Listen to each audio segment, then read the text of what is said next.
ঢাকাই চলচ্চিত্রের জনপ্রিয় অভিনেত্রী অপু বিশ্বাস আজ রাজধানীর চিফ মেট্রোপলিটন ম্যাজিস্ট্রেট আদালতে আত্মসমর্পণ করে জামিন পেয়েছেন। ঘটনার পেছনে রয়েছে বৈষম্য বিরোধী ছাত্র আন্দোলনের সময় ভাটারা থানায় দায়ের হওয়া একটি হত্যা প্রচেষ্টা মামলা। আজ রোববার 13 জুলাই হাইকোর্টের নির্দেশনা অনুযায়ী অপু বিশ্বাস সশরীরে সিএমএম আদালতে হাজির হন। শুনানি শেষে আদালত তার জামিন মঞ্জুর করেন। এর আগে 10 জুলাই তিনি হাইকোর্টের আদেশ অনুসরণ করে ঢাকার অতিরিক্ত চিফ মেট্রোপলিটন ম্যাজিস্ট্রেট ওয়াহিদুজ্জামানের আদালতে আইনজীবীর মাধ্যমে জামিননামা দাখিল করেন। মামলাটির প্রেক্ষিতে গত 2 জুন অপু বিশ্বাস হাইকোর্ট থেকে 6 সপ্তাহের অন্তর্বর্তীকালীন জামিন পান। জামিনের মেয়াদ শেষ হওয়ায় তিনি আজ আত্মসমর্পণ করেন। এই মামলায় আলোচিত নাম আরেক চিত্রনায়িকা নুসরাত ফারিয়া।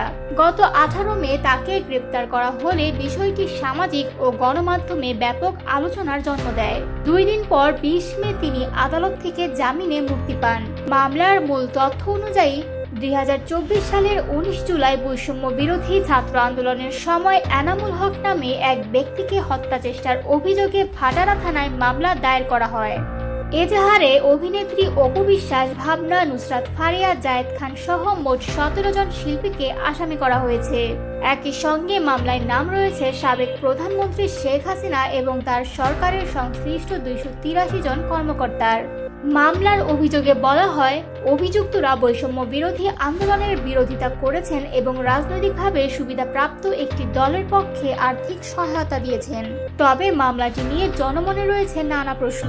বিনোদন অঙ্গনের একাধিক তারকা যখন একই মামলায় আসামি হন, তখন এটি নিছক আইনি প্রক্রিয়া নাকি এর পেছনে রয়েছে বৃহত্তর রাজনৈতিক হিসাব, তা নিয়ে শুরু হয়েছে নতুন আলোচনা।